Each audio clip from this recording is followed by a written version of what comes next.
सभी विद्यार्थियों को नमस्कार। मैं उमेश माथुर क्लासेज ऑनलाइन पर आपका स्वागत करता हूं।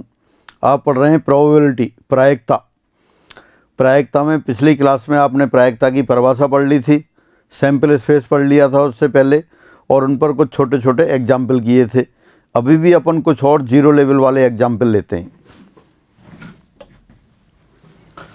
एग्जाम्पल 16, 3 लड़कों और 2 लड़कियों के समूह में से 2 बच्चे चुने जाते हैं। दोनों बच्चे लड़के होने की घटना के प्रतिदर्श बिंदु हैं। दोबारा से, from a group of 3 boys and 2 girls, 2 children are selected at random. The sample points of the event that both selected children are boys is. तो दोनों ही कैसे हों? बॉयज हों। अब देखें, इसमें आपके जो ग्रुप दे रखा है उसमें 3 लड़के हैं और 2 लड़कियां हैं। तो आपको तो लड़कों में से ही चुनना है। मान लेते हैं लड़के तो हैं आपके पास B1, उनके नाम दे दिए आपने B1, B2, B3, और लड़कियों के नाम हैं G1, G2। अब 2 बच्चे चुने जाने हैं, तो 2 बच्चे चुने जाने कितने तरीके हैं उसमें इंटरेस्टेड नहीं है। वो कह रहा है दोनों बच्चे लड़के होने की घटना के प्रतिदर्श बिंदु हैं, मतलब sample points of the event that both selected children are boys.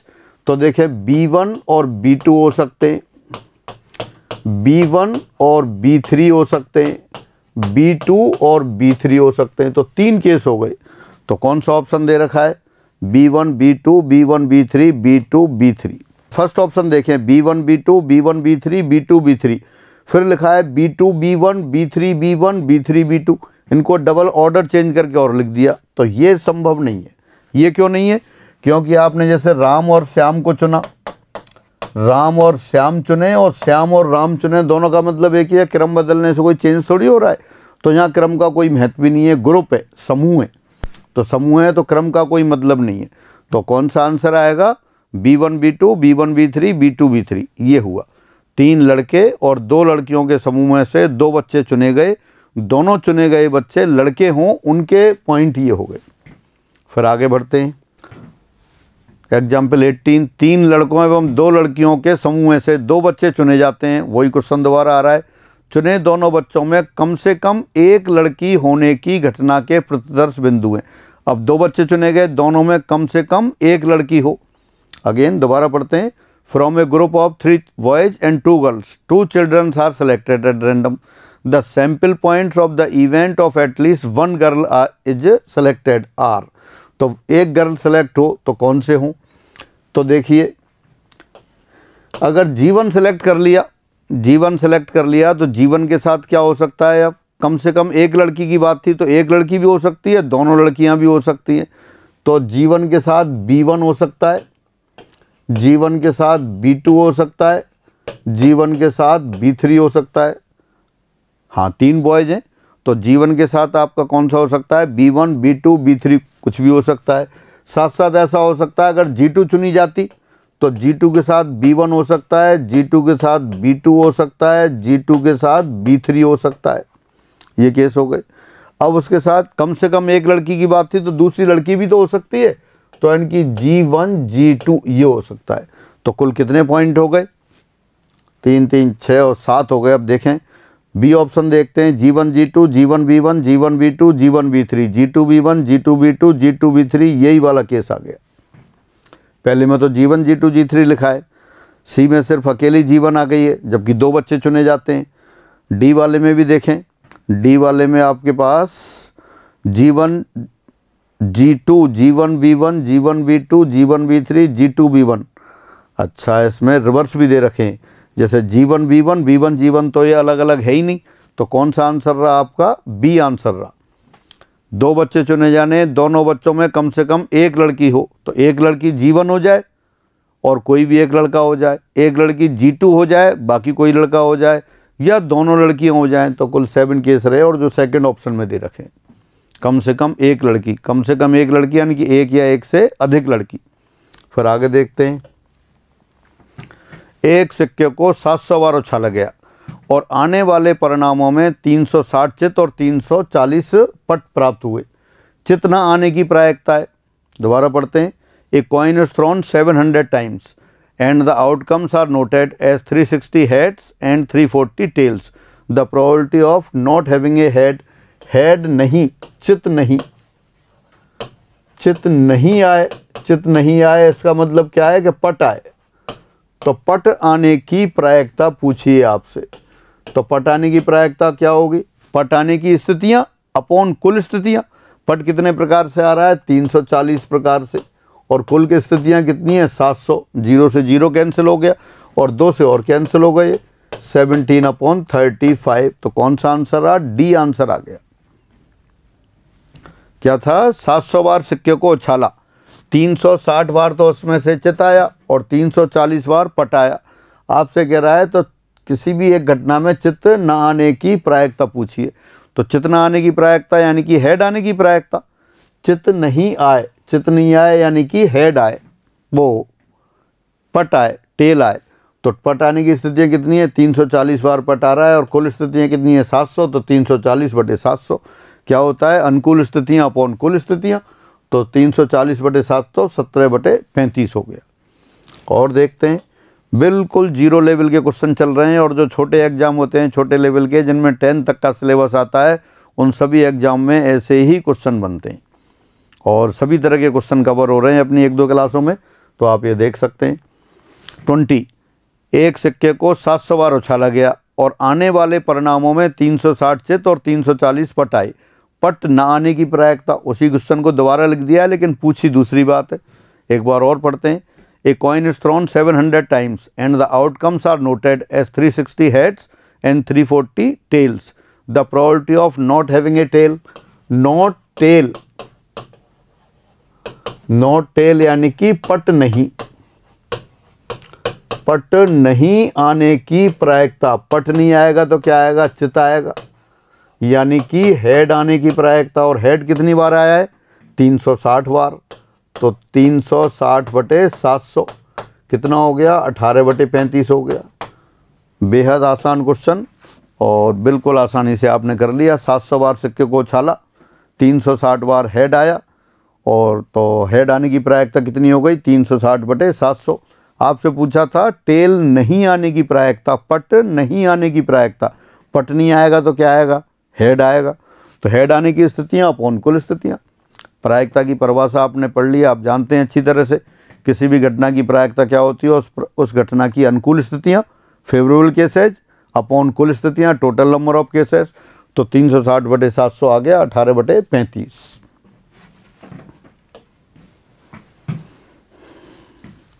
Example 21, दो सिक्कों को एक साथ 500 बार उछाला गया, इन पर आए परिणामों को लिखा गया। इनमें 105 दो बार चित आए, यानी कि हेड हेड आ गया, वो कितनी बार आया, 105 बार। 275 बार एक चित आए, हेड टेल या टेल हेड, ये कितने आए, ये आपके 275 बार आए। और 120 बार कोई भी चित प्राप्त नहीं हुए, कोई भी चित नहीं हुए यानी टेल टेल आए, ये कितनी बार आया, 120 बार आया। कह रहा है इन सिक्कों पर दो पट आने की प्रायिकता। दोबारा से पढ़ते हैं। 2 coins are tossed simultaneously 500 times and outcomes are noted as 2 heads 105 times, 1 head 275 times and no head 120 times. Find the probability of occurrence of 2 tails. दो टेल आने की प्रायिकता पूछिए। तो double tell, occurrence of 2 tails, दो पट आने की प्रायिकता। दो पट कितनी बार आ रहे हैं, 120 बार। तो 120 अनुकूल स्थितियाँ हो गई। कुल स्थितियाँ कितनी है, 500। तो 500 होगा, 0 से 0 कैंसिल हो गया, फिर 2 से कैंसिल हो गया, तो कितना आ गया, 6/25। तो कौन सा आंसर आ गया, फर्स्ट आंसर आ गया, ये फर्स्ट आंसर आ गया। बिल्कुल सामान्य क्वेश्चन। दो सिक्कों को उछाला गया, दो सिक्कों पर दो पट आने की प्रायिकता। तो दो पट आने की स्थितियाँ कितनी थी, दो पट आने की स्थितियाँ थी 120, कुल स्थितियाँ थी 500। तो 120/500 6/25 हो गई। क्वेश्चन नंबर 22, दो सिक्कों को एक साथ 500 बार उछाला गया, वही एक्सपेरिमेंट है, उस पर दूसरा क्वेश्चन पूछ लिया है। इन पर आए परिणामों को लिखा गया। इनमें 105 बार दो चित, 275 बार एक चित और 120 बार कोई चित नहीं प्राप्त हुए। इन सिक्कों पर दो चित आने की प्रायिकता, probability of 2 head, head head, दो हेड कितनी बार प्राप्त हुए? 105 बार। तो 105 अनुकूल स्थितियाँ हो गई। कितनी बार सिक्कों को उछाला गया? 500 बार। तो ये हो गया। फिर कैंसिल कर देते हैं, पहले 5 से कैंसिल कर देते हैं। 21/100, तो यही आ गया और कैंसिल हो ही नहीं रहा, तो 21/100। दोबारा से दो सिक्कों को उछाला, साथ साथ उछाला। कितनी बार उछाला? 500 बार। दो हेड कितनी बार आए? 105 बार। तो क्या निकालना था आपको? दो हेड आने की probability, probability of occurrence of two heads. तो दो हेड 105 बार आए, कुल 500 स्थितियाँ थी, 105/500 हो गया, 21/100 आंसर आ गया। नेक्स्ट, दो सिक्कों को एक साथ 500 बार उछाला गया, इन पर आए परिणामों को लिखा गया। इनमें 105 बार दो चित, 275 बार एक चित और 120 बार कोई भी चित नहीं प्राप्त हुए। इन सिक्कों पर एक चित आने की प्रायिकता। Again, 2 coins are tossed simultaneously 500 times and outcomes are noted as 2 head 105 times, 1 head 275 times and no head 120 times. The probability of occurrence of one head is एक head। तो probability of one head यानी कि एक चित आने की प्रायिकता। तो एक चित कितनी बार दे रखा है आपको? एक चित दे रखा है ये 275 बार। तो अनुकूल स्थितियां, फेवरेबल केसेज कितने हो गए? 275। कुल केसेज कितने दे रखे हैं? 500/500 कर दिया। तो क्या हुआ? 25 से कैंसिल हो गया, 25 5 और ये आ गया 20, 11/20। ये आंसर आ गया। बिल्कुल सामान एक ही एक्सपेरिमेंट पे कितने भी क्वेश्चन बनाए जा सकते हैं, आप देख सकते हैं। और भी क्वेश्चन बन सकते हैं इसी पर। अभी क्या था? दो सिक्कों को एक साथ उछाला, दो हेड कितनी बार आ रहे थे? 105 बार। एक हेड कितनी बार आ रहा था? 275 बार। और एक भी हेड नहीं, यानी कि दो टेल कितनी बार आ रहे थे? 120 बार। उस पर आपसे प्रायिकता पूछ ली कि दो हेड आ जाएं, दो टेल आ जाएं, एक चित आ जाए। और भी बन सकते हैं इस पर क्वेश्चन, कितने भी बना सकते हैं। आपको फाइनली ये याद रखना है कि जो भी घटना है उसकी अनुकूल स्थितियाँ ऊपर आ जाएंगी और नीचे कुल स्थितियाँ, उससे प्रायिकता आ जाएगी। और आगे बढ़ते हैं उसी पे और क्वेश्चन। दो सिक्कों को एक साथ 500 बार उछाला गया है, इन पर आए परिणामों को लिखा गया। इनमें 105 बार दो चित, 275 बार एक चित और 120 बार कोई भी चित प्राप्त नहीं हुए। इन सिक्कों पर कम से कम एक चित आने की प्रायिकता। पहले आपसे पूछी थी दो चित, फिर एक बार पूछा एक चित, अब कह रहे हैं कम से कम एक चित। At least one head, probability of occurrence of at least one head. At least one means one और मोर देन वन। कम से कम एक चित यानी कि एक या एक से अधिक चित, यानी कि इसमें एक चित वाले भी आ गए केस और प्लस दो चित वाले भी केस आ गए। तो ये कौन सा है? कम से कम एक चित वाली स्थितियाँ हो गई। तो कम से कम एक चित आने की प्रायिकता, यानी कि एक या एक से अधिक चित आने की प्रायिकता। एक चित कितनी बार आ रहा है? 275 बार। और दो चित कितनी बार आ रहे हैं? 105 बार। तो ये तो अनुकूल स्थितियाँ हो गई। और कुल स्थितियाँ कितनी है आपकी? 500। 275 और 105, 380 हो गए। 0 0 कैंसिल हो गया। तो कितना आ गया? ये 19/25 आ गया। ये आपका 19/25 आंसर आ गया। कौन सा ऑप्शन आ गया? बी ऑप्शन आ गया। क्या कर रहे हैं आप? अनुकूल स्थितियां गिन रहे हैं। अनुकूल स्थितियां किसकी? जो घटना दे रखी है। कौन सी घटना है? Occurrence of at least one head. दो सिक्कों को छालने पर कम से कम एक चित आने की प्रायिकता। तो कम से कम एक चित का मतलब है एक या एक से ज़्यादा चित। तो एक चित वाली स्थितियाँ प्लस दो चित वाली स्थितियाँ अपॉन कुल स्थितियाँ। 380/500 हुआ, वो 19/25 हो गया। और आगे बढ़ते हैं। एग्जाम्पल 25। दो सिक्कों को एक साथ 500 बार उछाला गया, इन पर आए परिणामों को लिखा गया। इनमें 105 बार दो चित, 275 बार एक चित और 120 बार कोई भी चित प्राप्त नहीं हुए। इन सिक्कों पर अधिकतम एक चित आने की प्रायिकता, यानी find the probability of occurrence of at most one head. Eight most one means one और लेस देन वन। पहले क्या था? At least one. एटलीस्ट वन कम से कम एक। कम से कम एक में क्या आता है? एक या एक से अधिक। अब कह रहा है अधिकतम एक। अधिकतम एक यानी कि एक या एक से कम। एक या एक से कम हेड, इसकी प्रायिकता। अधिकतम एक हेड यानी एक या एक से कम हेड। एक या एक से कम हेड यानी कि 0 हेड और 1 हेड, 0 हेड आने की स्थितियाँ और 1 हेड आने की स्थितियाँ। 1 हेड कितनी बार आया? 275 बार, और कोई भी हेड नहीं आया 120 बार। तो 120 प्लस 275 बटे 500 कितना हो गया? ये 395, 395 अपॉन 500। तो 395 को आपने क्या किया? 5 से कैंसिल कर दिया, तो वो आ गया 79 अपॉन 100। 395 अगर 400 होते तो 80 बार हो जाता, तो 79 टाइम्स हो गया 79 अपॉन 100। तो आप देख सकते हैं 2 सिक्कों को उछालने पर कितने भी क्वेश्चन आप बना सकते हैं।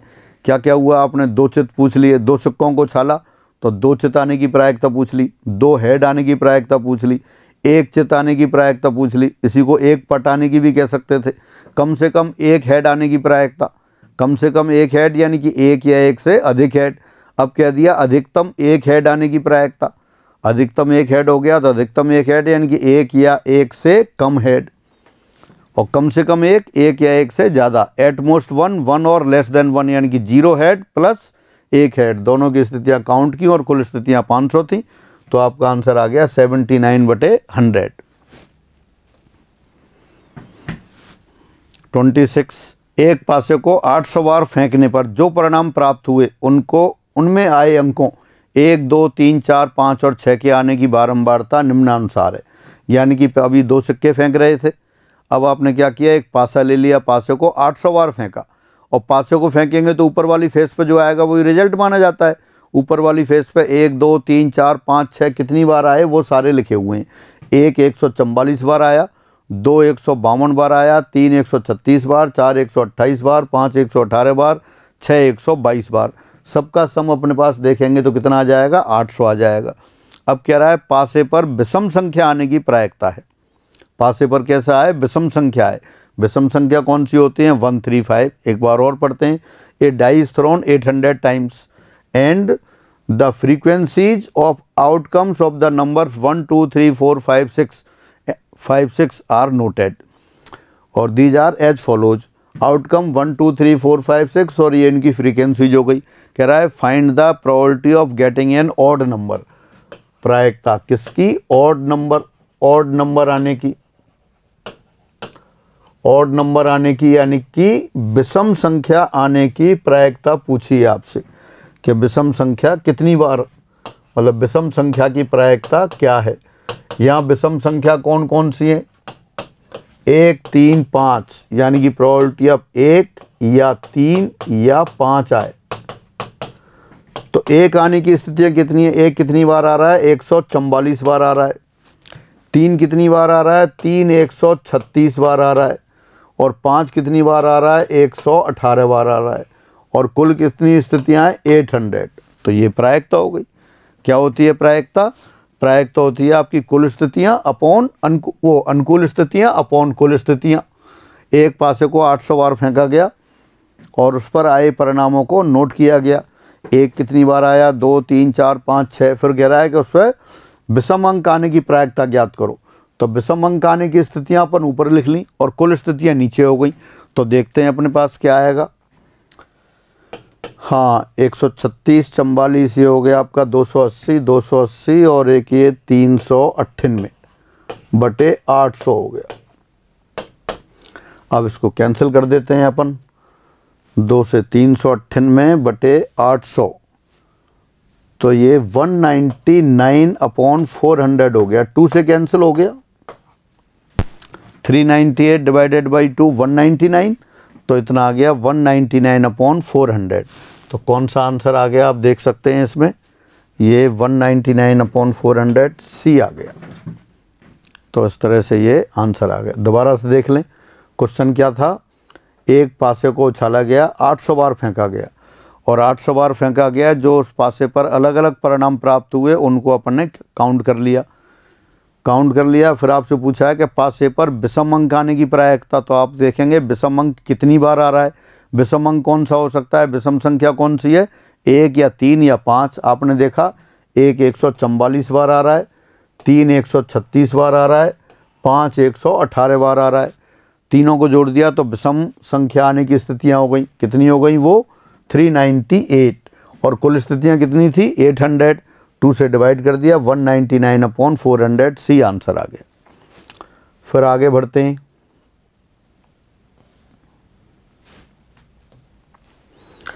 एक पासे को 800 बार फेंकने पर जो परिणाम प्राप्त हुए उनमें आए अंकों 1, 2, 3, 4, 5 और 6 के आने की बारंबारता निम्नानुसार है। वही दे रखा है। अब पासे पर सम संख्या आने की प्रायिकता दोबारा से पढ़ लें। A die is thrown 800 times and the frequencies of the outcomes of numbers 1, 2, 3, 4, 5 and 6 are as follows. Outcomes लिख दिए और उनकी फ्रीक्वेंसी लिख दी। फिर कह रहा है the probability of getting an even number. तो सम संख्या आने की प्रायिकता, सम संख्या इवन नंबर आने की प्रायिकता, probability of getting an even number on the die. तो इवन नंबर कौन से आएंगे, यानी कि 2 या 4 या 6 आने की प्रायिकता। तो आप देख सकते हैं इनकी अनुकूल स्थितियाँ। 2 के आने की अनुकूल स्थितियाँ कितनी हैं 152, 4 आने की अनुकूल स्थितियाँ कितनी हैं 128 और 6 आने की अनुकूल स्थितियाँ कितनी हैं 122, 128, 122, 150, 250, 250 यानी कि और ये हो गया 402, 402/800। फिर 2 से कैंसिल हो गया तो आ गया 201/400। कौन सा आंसर आ गया 201/400, बी आंसर आ गया आपका। ये वही पहले की तरह सेम क्वेश्चन। एक पासे को 800 बार फेंका, कौन सा अंक कौन सी फेस पर कितनी बार आया वो आपने नोट कर लिया। फिर आपसे पूछा कि सम अंक आने की प्रायिकता, सम संख्या आने की प्रायिकता। तो सम संख्या कौन कौन सी थी 2 कितनी बार आ रहा है 152 बार, 4 कितनी बार आ रहा है 128 बार, 6 कितनी बार आ रहा है 122 बार। तो सम अंक आने की स्थितियां आपने कैलकुलेट कर ली। नीचे कुल स्थितियां, तो अनुकूल स्थितियां अपॉन कुल स्थितियां 402/800, 201/400 आ गया। तो ये आपका सेकंड आंसर आ गया। फिर आगे बढ़ते हैं। एक पासे को 800 बार फेंकने पर जो परिणाम प्राप्त हुए उनमें आए अंकों 1, 2, 3, 4, 5 और 6 के आने की बारंबारता निम्नानुसार है। अब वो पासे पर अभाज्य अंक आने की प्रायिकता है। वही एक ही एक्सपेरिमेंट चल रहा है। एक सिंगल डाई को आप फेंक रहे हैं, कितनी बार फेंका 800 बार। 800 बार में ऊपर वाली फेस पर जो अंक आए उनकी काउंटिंग आपने लिख रखी है। फिर आपसे पूछा है the probability of getting A prime number. अब इसमें प्राइम नंबर कौन कौन से हैं, अभाज्य संख्या 2 है, 3 है और 5 है। तो किसकी प्रायिकता पूछी है, probability of getting A prime number, अभाज्य संख्या। तो अभाज्य संख्या यानी कि 2 या 3 या 5 आने की प्रायिकता। तो इनकी अनुकूल स्थितियां ले लेते हैं आप। 2 आने के केस कितने, 2 कितने तरह से आ रहा है 152 बार आ रहा है, 3 कितनी बार आ रहा है 136 बार आ रहा है और 5 कितनी बार आ रहा है, 5 आ रहा है आपका 118 बार आ रहा है। सबको जोड़ दिया और कुल स्थितियां कितनी है 800। तो कितना हो गया 152 8 60 यानी कि 270 270 और ये हो गया 300 यानी कि 406/800। तो कितना हो जाएगा ये 203/400। तो ये 203/400 कौन सा केस आ गया देखें। इसमें पहला ऑप्शन आ गया। बिल्कुल सामान्य तरीके से क्वेश्चन। और ऐसे क्वेश्चन छोटे लेवल के जो एग्ज़ाम हैं 10th के सिलेबस पर आधारित जितने भी एग्ज़ाम हैं, बैंकों के एग्ज़ाम होते हैं, रीट वाला एग्ज़ाम हो रहा है, इन सब में ऐसे ही क्वेश्चन आने की संभावना है। एक पासे को फेंका, 800 बार फेंका, अलग अलग जो अंक आए उन पर आपने काउंटिंग कर ली कौन सा अंक कितनी बार आया है। अब इस पर कितने भी क्वेश्चन बना सकते हैं, आप देख ही रहे हैं। आपसे पूछ लेता 3 आने की प्रायिकता, तो 3 आने की अनुकूल स्थितियाँ अपॉन कुल स्थितियाँ। आपसे पूछता 4 आने की प्रायिकता, तो ऊपर 4 आने की अनुकूल स्थितियाँ अपॉन कुल स्थितियाँ। आपसे पूछा सम अंक आने की स्थितियाँ, तो सम अंक कौन कौन से हो रहे थे 2 4 6, उनकी स्थितियाँ काउंट की, नीचे कुल स्थितियों से भाग दे दिया। विषम अंक आने की, अभाज्य अंक आने की, कितने भी क्वेश्चन आप इस पर बना सकते हैं। और भी कह सकते हैं कि 4 से छोटा अंक आने की प्रायिकता, 4 से बड़े अंक आने की प्रायिकता, कितने भी क्वेश्चन बन सकते हैं। तो आप बेसिक थीम यह कॉन्सेप्ट को समझें, अनुकूल स्थितियाँ और कुल स्थितियाँ, ये उस घटना की कैलकुलेट करनी है और प्रोबेबिलिटी के फॉर्मूले में रख देना है। एक पासे को 800 बार फेंकने पर जो परिणाम प्राप्त हुए उनमें आए अंकों 1 2 3 4 5 और 6 के आने की बारंबारता निम्नानुसार है। वही क्वेश्चन दे दिया, पर अब पासे पर 4 से बड़ा अंक आने की प्रायिकता। Again find the probability of getting A number greater than 4 is. तो ग्रेटर देन 4, ये जो संख्या है, संख्या कैसी आए? 4 से बड़ी आए, इसके आने की प्रायिकता। तो 4 से बड़ी संख्या कौन सी है? यानी कि 5 या 6 आए। तो 5 कितनी बार, 5 और 6 कितनी बार आ रहे हैं वो काउंट कर लेते हैं। 5 आ रहा है आपके पास 118 बार, 6 कितनी बार आ रहा है? 122 बार। तो 118 प्लस 122 बटे 800, दोनों को जोड़ दिया, कितना हो गया? 240। तो ये कितना हो गया? 240 बटे 800। 0 0 कैंसिल हो गया, फिर 8 से कैंसिल हो गए, 3/10। तो ये आंसर आ गया। कौन सा आंसर आ गया? 3/10, बी ऑप्शन आ गया आपका। तो इस तरह से ये क्वेश्चन, मतलब एक ही एक्सपेरिमेंट पे कितने भी क्वेश्चन बनाए जा सकते हैं, वो आप देख रहे हैं। फिर आगे बढ़ते हैं। अलग टाइप का आ गया, पहले सिक्कों को फेंक रहे थे, पासों को फेंक रहे थे, अब एक अलग आ गया क्वेश्चन। टेलीफोन डायरेक्टरी के एक पृष्ठ पर 200 फ़ोन नंबर, टेलीफोन नंबर, दूरभाष संख्याएं लिखी हुई हैं। उनके इकाई के स्थान पर आए अंकों की बारंबारता नीचे दी सारणी के अनुसार है। मतलब क्या है? टेलीफोन डायरेक्टरी है, टेलीफोन डायरेक्टरी में क्या होते हैं? सभी लोगों के फ़ोन नंबर लिखे होते हैं।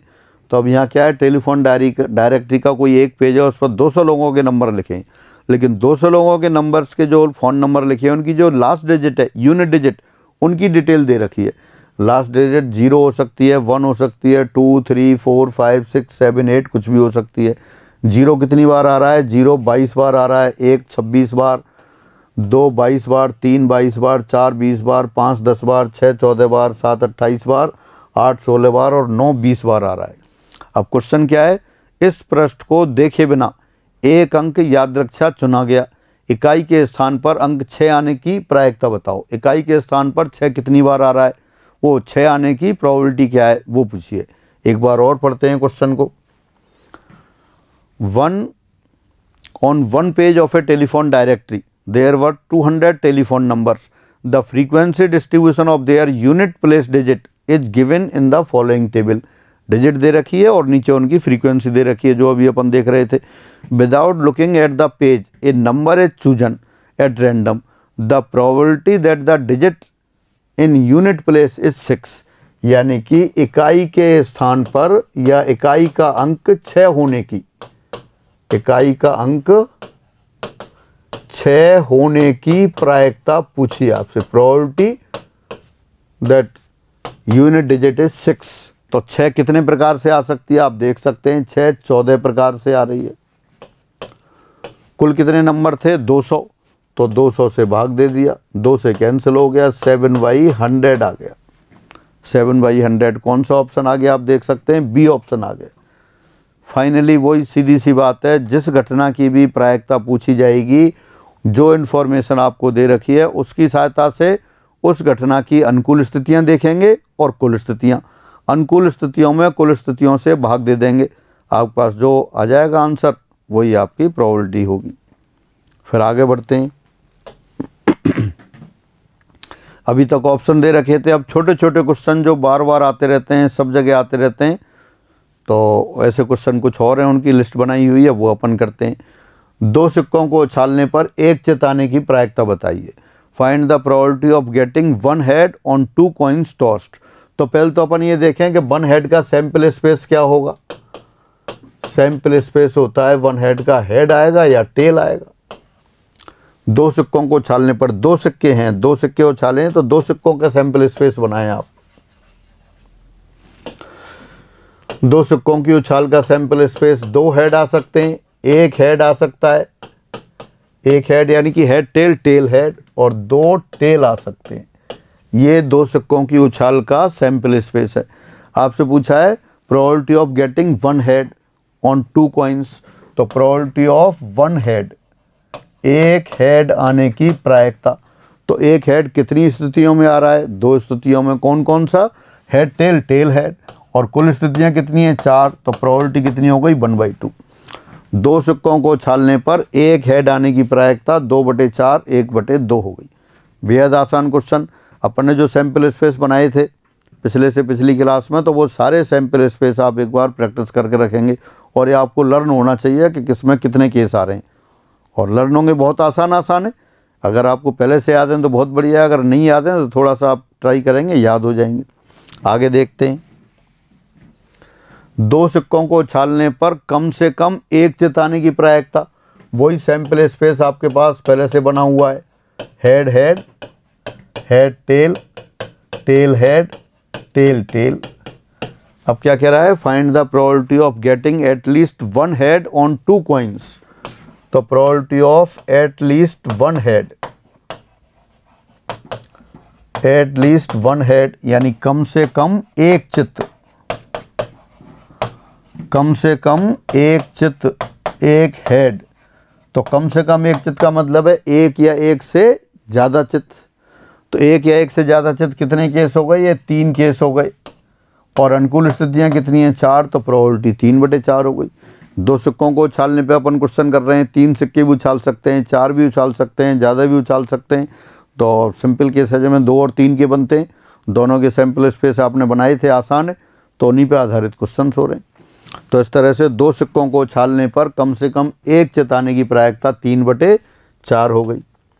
फिर अगला क्वेश्चन वही, दो सिक्कों को उछालने पर अधिकतम एक चित आने की प्रायिकता ज्ञात करो। Find the probability of getting eight most one head on 2 coins.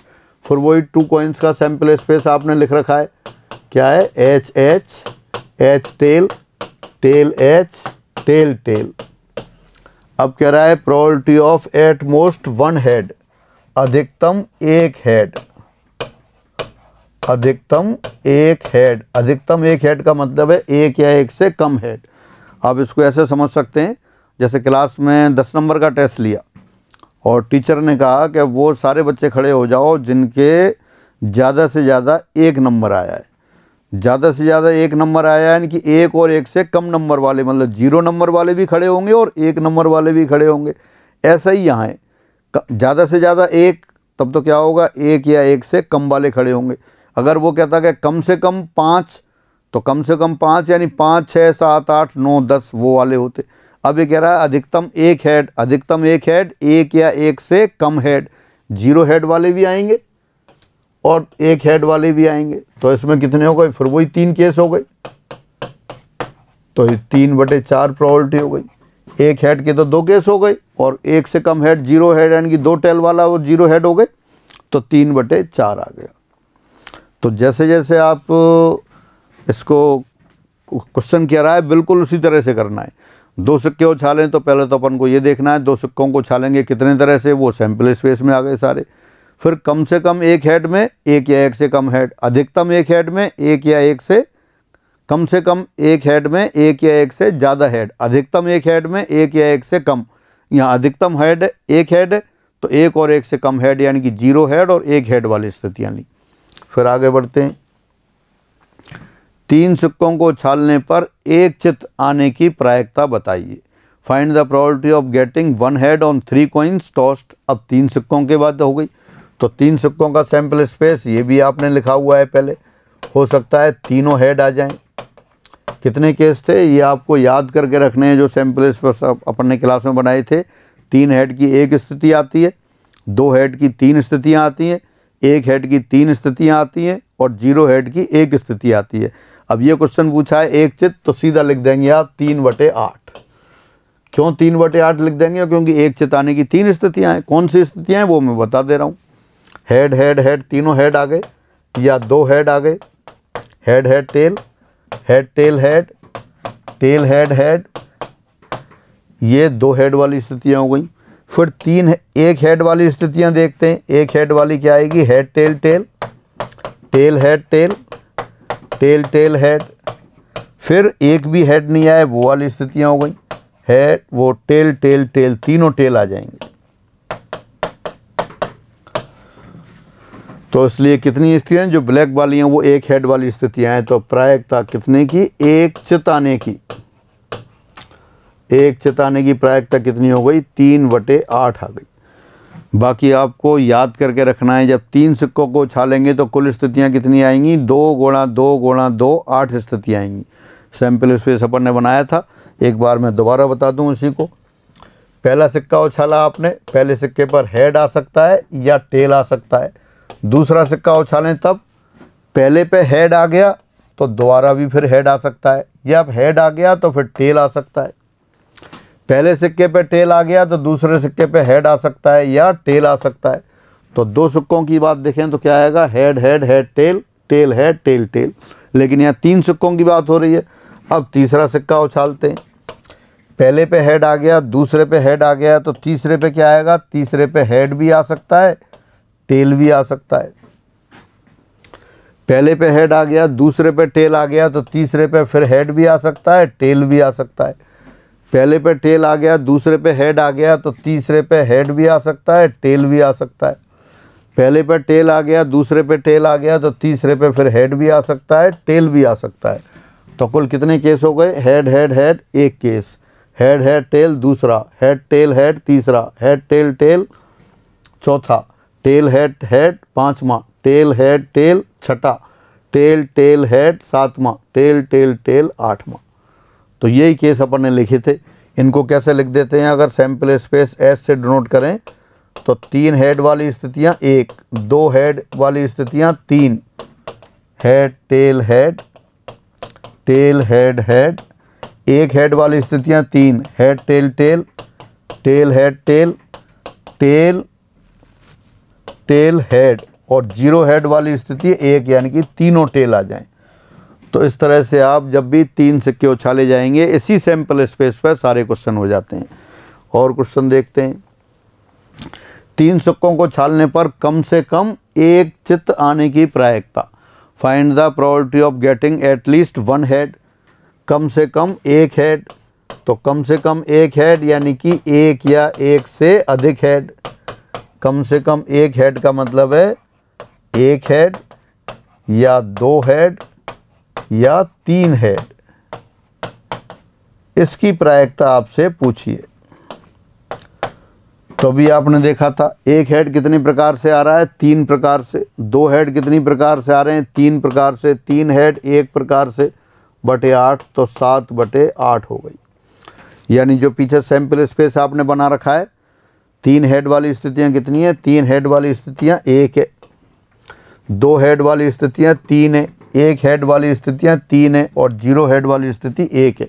आपसे कह रहा था कम से कम एक head, at least 1 head. At least 1 means 1 और मोर देन 1 हेड। तो 1 हेड वाली 3, 2 हेड वाली 3, 3 हेड वाली 1, तो 3 + 3 + 1 7 हो गया। तो इस तरह से आपकी जो ये प्रायिकता है कितनी हो गई, 7 बटे 8 हो गई। फिर आगे बढ़ते हैं। अधिक 3 सिक्कों को उछालने पर अधिकतम एक हेड आने की प्रायिकता ज्ञात करो। उसी एक्सपेरिमेंट पे क्वेश्चन चल रहे हैं। Find the probability of getting at most 1 head on 3 coins tossed. 3 सिक्के उछाले, तो 3 सिक्कों को उछालने पर अधिकतम एक हेड आए। एट मोस्ट 1 हेड, अधिकतम एक हेड। तो अधिकतम एक हेड यानी कि 1 या 0 हेड। एक हेड अभी आपने देखा 3 प्रकार से, 0 हेड 1 प्रकार से, तो 4 बटे 8 यानी कि 1 बटे 2 हो गए। सैम्पल स्पेस अभी बनाया था, उसी सैम्पल स्पेस से फिर आपने देखा अधिकतम एक हेड, 1 या 1 से कम हेड। 1 या 1 से कम हेड यानी कि 1 हेड या 0 हेड। 1 हेड की 3 स्थितियां थी, 0 हेड की 1 स्थिति थी। 0 हेड यानी कोई भी हेड नहीं आ रहा, कोई भी हेड नहीं आ रहा, यानी कि तीनों टेल आ रहे हैं। तो वो 4 बटे 8 1 बटे 2 हो गई। 37 3 सिक्कों को छालने पर चित्त और पट एकांतर क्रम में आने की प्रायिकता ज्ञात करो। आप देख सकते हैं एक ही एक्सपेरिमेंट पे कितने भी क्वेश्चन बनते जा रहे हैं। Find the probability of getting head and tail alternately on 3 coins tossed.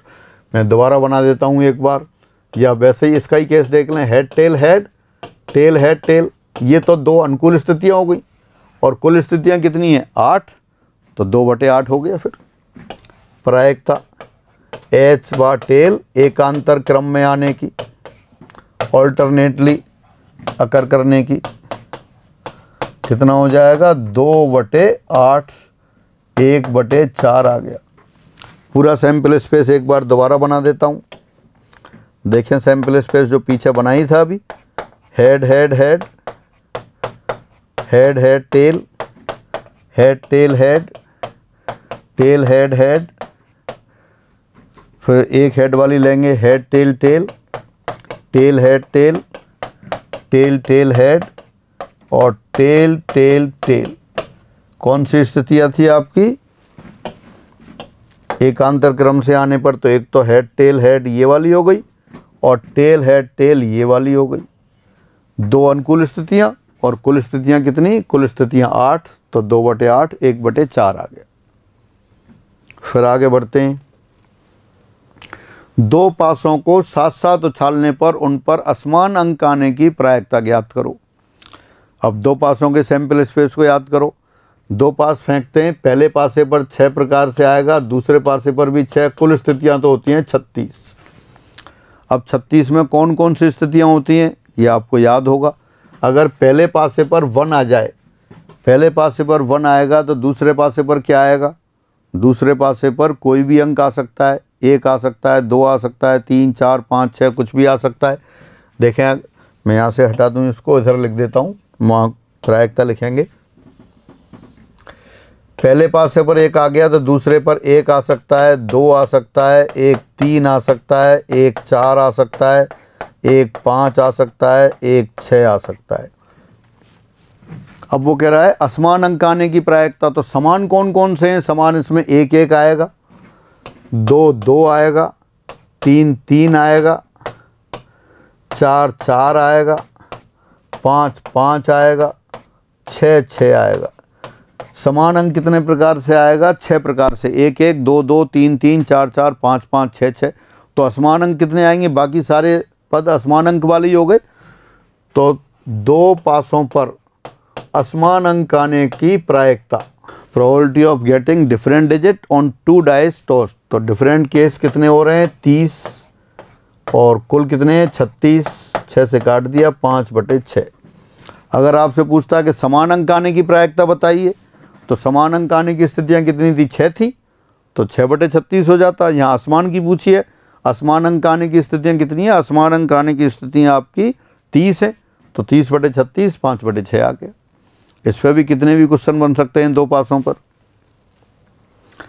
अच्छी तरह फेंटी हुई ताश की गड्डी से एक पत्ता निकालने पर उसके पान का राजा होने की प्रायिकता ज्ञात कीजिए। Again 1 card is drawn from a well shuffled pack of 52 cards. Find the probability that the card drawn is king of heart. अब कितने ताश के पत्ते होते हैं? मैं समझता हूँ सभी को पता होगा, फिर भी एक बार ताश की गड्डी का मैं बता दूँ। जो ताश की गड्डी है उसमें 52 पत्ते होते हैं, और 52 पत्तों में कौन कौन से तरह के होते हैं? ये एक तो आपका 2 तो रेड कलर के कार्ड होते हैं, एक तो पान, हार्ट, ये आपका बना होता है इस तरह से, ये पान। एक ईंट होती है, डायमंड, ये इस तरह से बनी होती है। एक फिर चिड़ी होती है,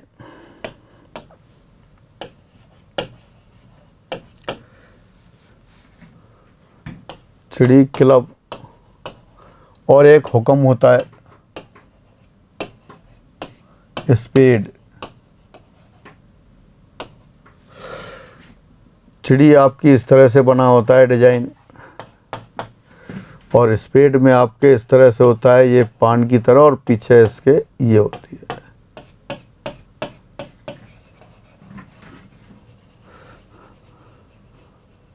ये हुक्म का पत्ता, हुक्म के पत्ते पे इस तरह से बना होता है, और चिड़ी इस तरह से बनी होती है।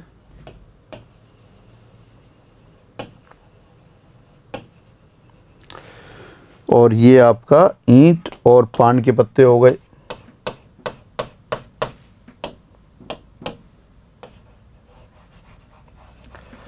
अब कुल कितने पत्ते होते हैं? कुल 52 पत्ते होते हैं। ये तो आपके 4 टाइप के सूट्स कहलाते हैं।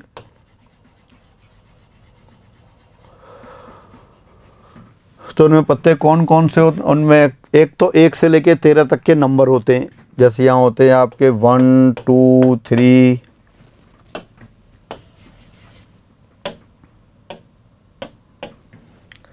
1 2 अप टू 10 के बाद एक इसमें गुलाम होता है, एक रानी होती है और एक राजा होता है। इसी तरह से 1 से लेकर 10 तक के नंबर यहाँ डले होते हैं। फिर एक गुलाम होता है, एक रानी होती है और एक राजा होता है। और इसी तरह से फिर 1 से लेकर 10 तक के नंबर के कार्ड इसमें आएंगे। एक गुलाम आएगा, एक रानी आएगी और एक राजा आएगा। इसी तरह से 1 से लेकर 10 तक के नंबर इसमें, फिर एक गुलाम और एक रानी और एक राजा। ये जो तीनों कार्ड नीचे दे रखे हैं, जे आपने लिखा है गुलाम, जे क्यू आपने लिखा है रानी क्वीन और के आपने लिखा है किंग राजा। बेगम और बादशाही बोलते हैं, रानी को आप बेगम भी बोल देते हैं और राजा को बादशाही बोल देते हैं। तो कुल इस तरह से 52 तरह के पत्ते होते हैं। 4 फ्रूट हैं, 4 फ्रूट में 13 पत्ते होते हैं। 13 पान के पत्ते, पान का रेड कलर होता है। 13 ईंट के पत्ते, वो भी रेड कलर के होते हैं। 13 आपके चिड़ी, वो भी वो ब्लैक कलर के। और 13 हुक्म के पत्ते, ये ब्लैक कलर के। तो अब देखते हैं क्वेश्चन क्या लिखा था। अच्छी तरह फेंटी हुई ताश की गड्डी से एक पत्ता निकालने पर उसके पान का राजा होने की प्रायिकता। कुल पत्ते कितने हैं? कुल पत्ते हैं 52। तो प्रायिकता पान का राजा होने की। तो पान का राजा, पान की तो 13 ही पत्ते थे, उनमें से एक राजा था। तो पान का राजा होने की स्थितियां 1 और कुल स्थितियां 52, तो 1/52 हो गई। ताश की गड्डी में से एक पत्ता निकालें, उसके पान का राजा होने की स्थितियां। तो पान के राजा कितने होंगे? 1 होगा उसमें पान का राजा, और कुल पत्ते कितने? 52, तो 1/52 1/52 आ गई। एक और क्वेश्चन। अच्छी तरह फेंटी हुई ताश की गड्डी से एक पत्ता निकालने पर उसके लाल पत्ता होने की प्रायिकता। अभी आप देखें दोबारा से, 1 card is drawn from a well shuffled pack of 52 cards, find the probability that the card drawn is a red card. अब रेड कार्ड होने की प्रायिकता, लाल पत्ता होने की प्रायिकता। अब आप जानते हैं पहले से, ताश की गड्डी में कुल पत्ते कितने होते हैं? 52। उनमें से 26 लाल होते हैं और 26 काले होते हैं। तो कुल स्थितियां तो कितनी हो गई? 52। और लाल पत्ता होने की स्थितियां कितनी हो गई? 26, यानी कि 1/2 प्रायिकता हो गई। लाल पत्ता निकालने की प्रायिकता कितनी हो गई? 1/2 हो गई। फिर आगे देखते हैं। अच्छी तरह फेंटी गई ताश की गड्डी से एक पत्ता निकालने पर ईंट की रानी होने की प्रायिकता। Find the probability that drawn card is queen of diamond. ईंट की रानी होने की प्रायिकता। अभी तो वैसे ही हो गया जैसे पहले क्वेश्चन कर रहे थे। ईंट के कुल पत्ते कितने हैं? 13, उनमें से रानी तो 1 ही होती है। तो रानी होने की स्थिति 1 और कुल स्थिति कितनी है? 52। तो ईंट की रानी होने की प्रायिकता भी कितनी हो गई? 1/52 हो गई। सब क्वेश्चंस में आपको कुल स्थितियां देखनी है और अनुकूल स्थितियां देखनी है। अनुकूल स्थितियां जैसे ईंट की रानी कितने तरह से निकाल सकते हैं आप? ईंट की रानी होती ही 1 है, तो एक तरह से ही कार्ड आएगा। और कुल कितने पत्ते हैं? 52 कर दिया आपने, 1/52 आ गई। 42। अच्छी तरह फेंटी हुई ताश की गड्डी से एक पत्ता निकालने पर उसके दरबारी फेस कार्ड होने की प्रायिकता ज्ञात कीजिए। 1 card is drawn from a well shuffled pack of 52 cards, find the probability that the card drawn is a court card, यानी फेस कार्ड हो। फेस कार्ड कौन कौन से होते हैं? या तो राजा, ये दरबारी यानी कि जो दरबार में बैठते हैं वो दरबारी, राजा या रानी या गुलाम। राजा कितने होते हैं? 4 होते हैं। रानी कितनी होती हैं? 4 होती हैं। गुलाम कितने होते हैं? 4 होते हैं। तो कुल 12 पत्ते हो गए। अब कह रहा है एक पत्ता निकालने पर उसके दरबारी होने की प्रायिकता, कोड कार्ड होने की प्रायिकता, फेस कार्ड होने की प्रायिकता। तो ये दरबारी होने की प्रायिकता, दरबारी पत्ता होने की। तो आप ये देखें कि दरबारी पत्ते कितने होंगे? Number of cases of code card, दरबारी पत्ता होने की स्थितियां, और नीचे कुल स्थितियां। तो अभी आपने देखा दरबारी कितने तरह से आ सकते हैं? दरबारी आ रहे हैं आपके पास 12 तरह से, और कुल कितने हैं आपके? 52। 4 से कैंसिल कर दिया, 3/13 हो गया। तो एक पत्ता निकालने पर उसके दरबारी आने की प्रायिकता हो गई। आगे बढ़ते हैं। अच्छी तरह फेंटी हुई ताश की गड्डी से एक पत्ता निकालने पर उसके राजा या रानी का पत्ता होने की प्रायिकता। Again, one card is drawn from a well shuffled pack of playing cards.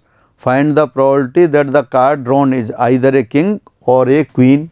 King कितने होते हैं? 4 राजा होते हैं। कौन कौन से 4 राजा होते हैं? पान का राजा, ईंट का राजा, चिड़ी का राजा, हुक्म का राजा, और इसी तरह से 4 रानी होती है। तो वो कह रहा है प्रायिकता किसकी लेनी है आपको? प्रायिकता लेनी है राजा या रानी होने की। राजा या रानी होने की। तो अनुकूल स्थितियां देखें, 4 तरह से राजा और 4 तरह से रानी, और कुल स्थितियां 52। तो ये कितना हो गया? 8/52 हो गया। 4 से फिर काट दिया आपने तो हो गया 2/13। 4 कॉमन चला गया, कैंसिल कर दिया, इतना आ गया। तो इस तरह से ताश की गड्डी से एक पत्ता निकालने पर उसके राजा या रानी होने की प्रायिकता हो गई। फिर आगे बढ़ते हैं। अच्छी तरह फेंटी हुई ताश की गड्डी से एक पत्ता निकालने पर उसके राजा या हुक्म का पत्ता होने की प्रायिकता। Again, one card is drawn from a well shuffled pack of 52 playing cards. Find the probability that the card drawn is either a king और ए स्पेड। अब हुक्म, स्पेड के पत्ते कितने होते हैं? वो होते हैं आपके 13। और राजा कितने होते हैं? राजा 4 होते हैं, लेकिन एक तो इसमें कॉमन हो गया, हुक्म का राजा। हुक्म का राजा भी तो होगा, तो एक कॉमन हो गया, यानी कि यहाँ 4 - 1 लिख देते हैं अपन। तो अब क्या लिखें? प्रायिकता निकाला गया पत्ता हुक्म या राजा होने की, स्पेड और किंग होने की। तो कितनी स्थितियाँ हैं? 13 + 3/52। 3 क्यों? क्योंकि एक राजा तो हुक्म के 13 पत्तों में ही आ गया, बाकी 3 राजा और ले लिए आपने। तो ये कितने हो गए आपके पास? 16/52 हो गए। 4 से कैंसिल कर दिया, 4/13 हो गया। दोबारा से देखें। अच्छी तरह फेंटी हुई ताश की गड्डी से एक पत्ता निकालने पर उसके राजा या हुक्म का पत्ता होने की प्रायिकता। Probability that the drawn card is either a king और ए स्पेड। तो आपने देखा 13 पत्ते हुक्म के हैं, 13 चिड़ी के हैं, 13 पान के हैं और 13 ईंट के हैं। तो 13 पत्ते हुक्म के ले लिए, प्लस अब एक राजा तो इन 13 के साथ ही आ गया, प्लस 3 और हैं एक्स्ट्रा, तो वो 3 पत्ते और लिए। वैसे राजा 4 होते हैं, लेकिन एक राजा अपन पहले इसके संग ही ले चुके, तो इसलिए अपन ने 4 - 1 3 कर दिया। तो कुल पत्ते कितने तरह से, अनुकूल स्थितियाँ कितनी हो गई आपके? राजा या हुक्म होने की 16, और राजा या हुक्म होने की स्थितियाँ कितनी हो गई? 16, और कुल स्थितियाँ 52। तो 16/52, 4/13 आंसर आ गया। और बढ़ते हैं आगे। एक ताश की गड्डी से एक पत्ता निकाला। एक ज्वारी ने शर्त लगाई कि यह या तो ईंट का पत्ता है, या रानी है, या इक्का है। क्या क्या लगाई? ईंट या रानी या इक्का। दोबारा से, card is drawn from the packet of playing cards. A gambler bets that it is a card of either a diamond or a queen or an ace. Find the probability of his winning. Ace यानी कि इक्का, queen रानी, और diamond ईंट। तो ईंट के कुल कितने पत्ते होते हैं? 13 पत्ते होते हैं।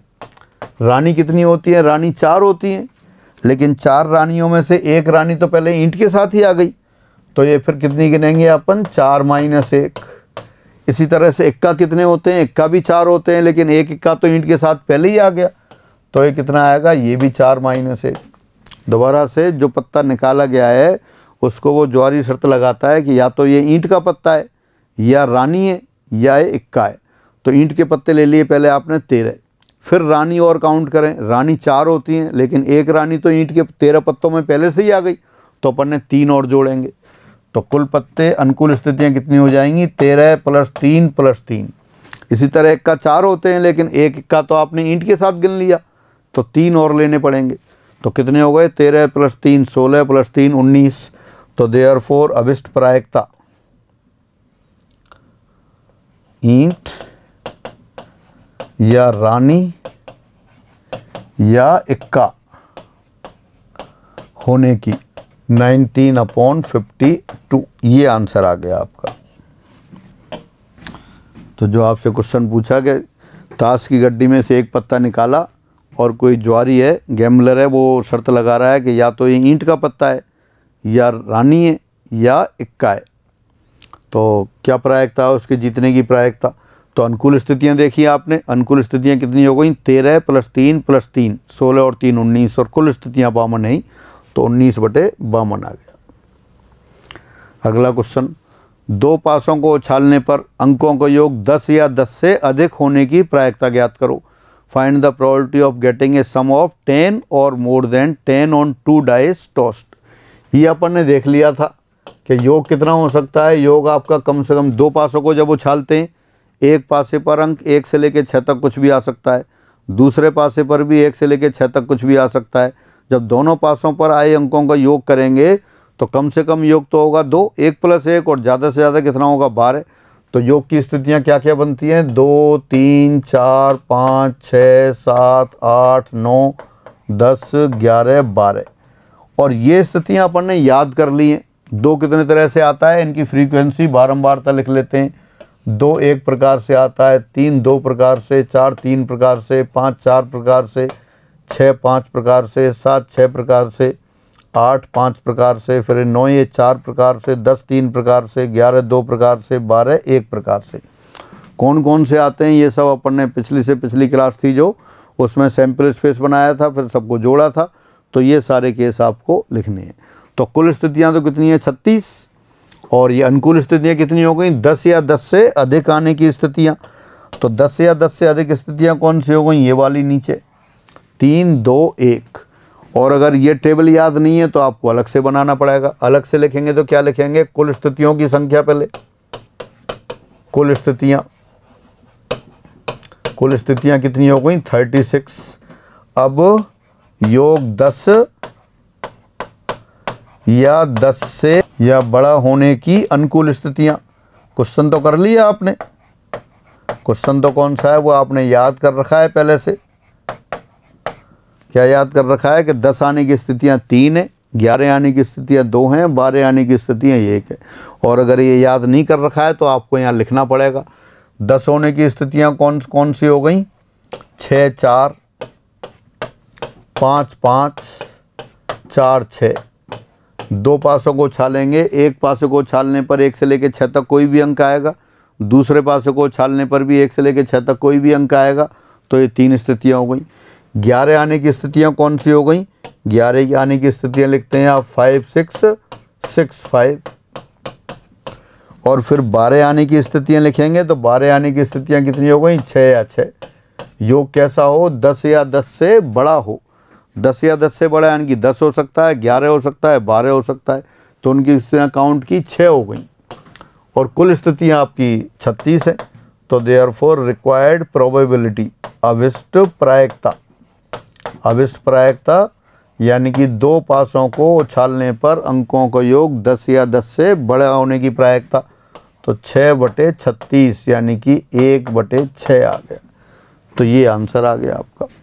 जो सैम्पल स्पेस आपने अब क्लास में बनाए हुए थे उनसे बाहर अपने कुछ भी नहीं आना है। जो 10 तक का सिलेबस है, जिन्हें एग्ज़ाम में आप कोई भी एग्ज़ाम दे रहे हो, सब में जो क्वेश्चन अपने ये हो रहे हैं उन्हीं क्वेश्चंस को आप रिपीट कर लें, और कोई चेंज भी होगा तो इन्हीं में से होगा। आप देख सकते हैं एक सैम्पल स्पेस पर कितने भी क्वेश्चन बना लें, तो आप जैसे भी सैम्पल स्पेस आपको आ जाएगा तो उससे वो क्वेश्चन की अनुकूल स्थितियाँ आप गिन लेंगे, और अनुकूल स्थितियाँ बटे कुल स्थितियाँ। याद रक्षा चुने गए एक साधारण वर्ष में 53 रविवार होने की प्रायिकता ज्ञात करो। Find the probability that an ordinary year will contain 53 Sundays. Ordinary year साधारण वर्ष, साधारण वर्ष में देखें कितने दिन होते हैं, साधारण वर्ष में 365 दिन होते हैं। ऑर्डिनरी ईयर साधारण वर्ष में दिन कितने होते हैं, 365। इसको 7 से डिवाइड करते हैं, 7 × 52 + 1, यानी 7 × 52 364 डेज हो गए, 364 दिन प्लस 1 दिन, तो 3 मतलब 52 सप्ताह हो गए। तो 52 बार तो सारे दिन आएंगे ही आएंगे। 52 सोमवार आएंगे, 52 मंगलवार आएंगे, 52 बुधवार आएंगे, 52 बृहस्पतिवार आएंगे, शुक्रवार आएंगे, शनिवार आएंगे, रविवार आएंगे। अब एक दिन बच गया, तो बचा एक दिन कौन सा होगा? ये बचा एक दिन, अपन ये देख रहे हैं कि जो 365 दिन वाला साल है उसमें 52 हफ्ते होंगे, 52 हफ्ते होंगे, 52 वीक हो गए, और एक दिन और बच रहा है। तो 52 हफ्ते हो गए तो 52 बार तो सारे डेज आ जाएंगे। अब बचा हुआ एक दिन कौन सा हो सकता है? ये रविवार हो सकता है, सोमवार हो सकता है, मंगलवार हो सकता है, बुधवार हो सकता है, बृहस्पतिवार हो सकता है, शुक्रवार हो सकता है, शनिवार हो सकता है। दोबारा देखते हैं, Sunday, Monday, Tuesday, Wednesday, Thursday, Friday, Saturday, ये हो सकते हैं। आपको क्या चाहिए कि 53 रविवार, 53 रविवार कब होंगे? 52 रविवार तो पहले से ही हो गए, बचा हुआ एक दिन फिर रविवार हो जाए तब वो 53 रविवार होंगे। तो बस यही लिख देते हैं अपन। प्रायिकता साधारण वर्ष में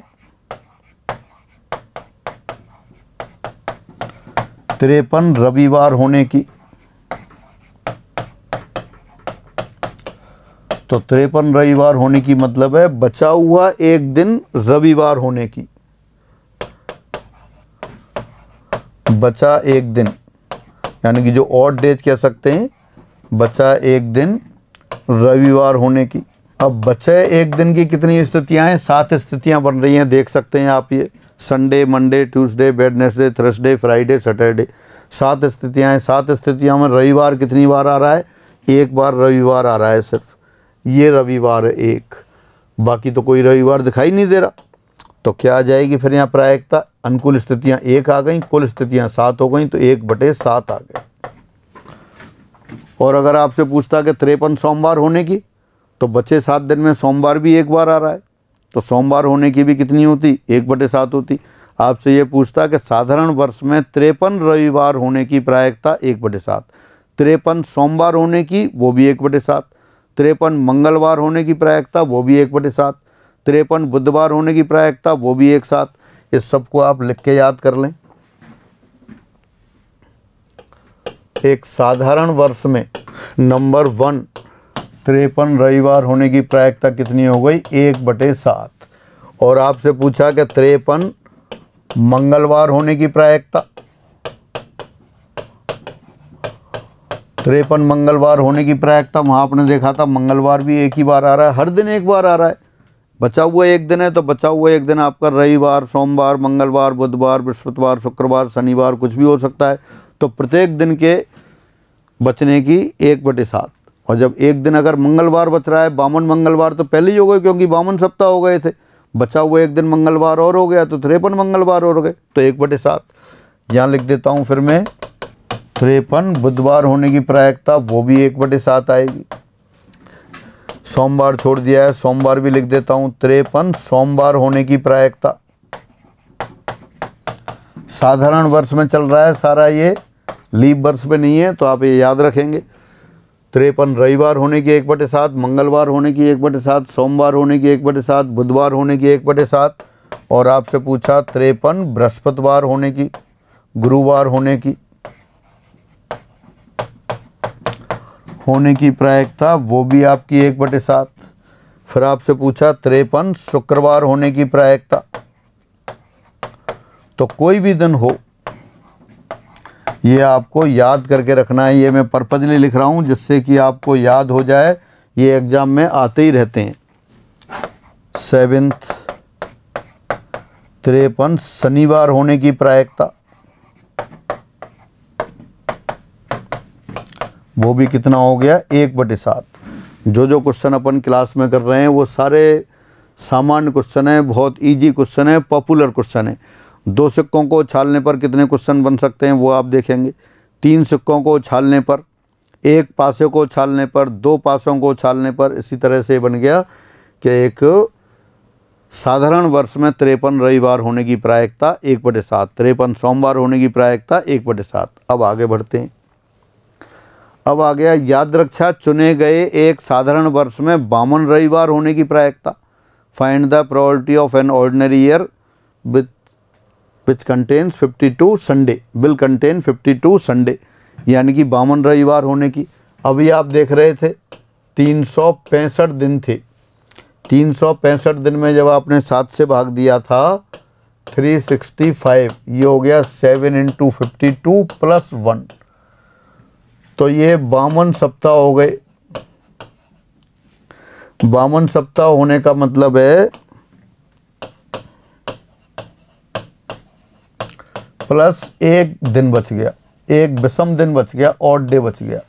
तो 52 सप्ताह होने का मतलब है कि 52 रविवार हैं, इसमें 52 सोमवार हैं, 52 मंगलवार हैं, 52 बुधवार हैं, 52 बृहस्पतिवार हैं, 52 फ्राइडेज हैं, 52 संडे हैं, 52 सैटरडे हैं, यानी कि हर डे 52 बार आ गया। तो ऐसा लगता है 52 है तो 52 तो होंगे ही होंगे, 52 होंगे तो प्रायिकता 1 हो जाती है। 100% अकरेंस की प्रायिकता, सदैव संभव घटना की प्रायिकता तो 1 होगी, लेकिन ऐसा नहीं है। यहाँ क्या है, फिर लिख देता हूँ एक बार।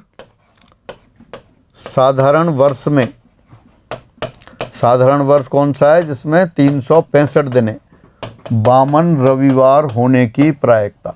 तो 52 तो रविवार हो ही गए, लेकिन फिर क्या क्यों पूछा है क्वेश्चन ये, फिर इसलिए पूछा है कि बचा हुआ एक दिन है वो रविवार नहीं हो जाए। अगर वो रविवार हो गया तो 53 रविवार हो जाएंगे। 52 रविवार तो हैं ही, हर साल में 52 रविवार तो होंगे ही होंगे। 52 सोमवार होंगे, 52 मंगलवार होंगे, इसमें कोई शक ही नहीं है। तो 52 रविवार हमेशा होंगे।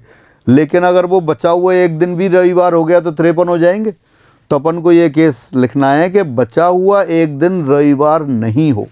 इसका मतलब क्या है, इसका मतलब है बचा एक दिन रविवार ना होने की। तो बचा एक दिन रविवार नहीं हो, वो बचे हुआ एक दिन कितने तरह से लिखा था आपने, Sunday, Monday, Tuesday, Wednesday, Thursday, Friday, Saturday. रविवार, सोमवार, मंगलवार, बुधवार, बृहस्पतिवार, शुक्रवार और शनिवार, ये लिखा था 7 तरीके से। इसमें रविवार कितने तरह से आ रहा है, एक तरह से आ रहा है। और कितने तरह से नहीं आ रहा, 5 तरह से नहीं आ रहा। तो इतने केस में तो 52 रविवार ही होंगे, और ऊपर वाले केस आ गया तो 53 रविवार हो जाते। तो इसका मतलब है अब यहाँ क्या लिखेंगे, अनुकूल स्थितियाँ कितनी हो गई, 6 और ये 7, यानी कि 52 रविवार होने की प्रायिकता 6/7 हो गई। आपसे पूछता 52 सोमवार होने की, तब भी 6/7 होती। फिर लिख देता हूँ सारे एक बार ये। एक साधारण वर्ष में नंबर 1 52 रविवार होने की प्रायिकता कितनी लिखी है आपने, 6/7। अब 52 सोमवार पूछेंगे तब भी 6/7 आएगा।